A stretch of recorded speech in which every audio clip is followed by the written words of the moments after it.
अमरावतीच्या मेळघाटातील रोजगार हमीची कामं सध्या बंद आहेत, त्यामुळे आदिवासी बांधवांवर उपासमारीची वेळ आली आहे।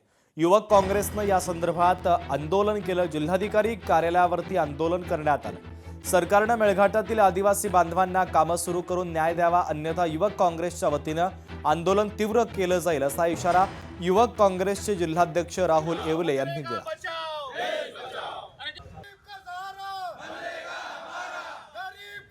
जर तात्काळ सरकारने याबद्दल दखल घेऊन काम सुरू नाही केले तर आम्ही युवक काँग्रेसच्या माध्यमातून मेळघाटमध्ये आणि संपूर्ण जिल्ह्यामध्ये मोठ्या प्रमाणात आंदोलन उभारू। किती दिवसापासून 27 तारखेपासून पूर्ण राज्य पातळीवर मनरेगाचे जेवढेही कर्मचारी आहेत ते सगळे संपावर आहेत।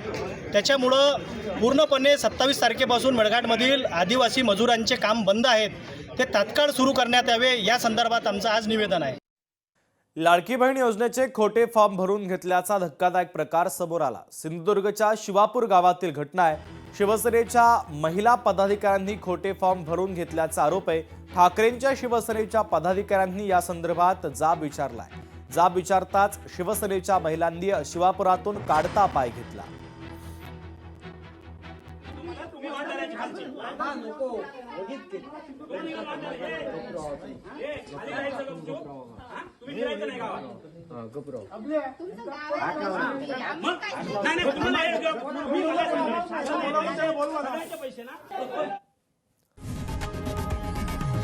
लोकशाही मराठी ऐका, पहा, जागरूक रहा।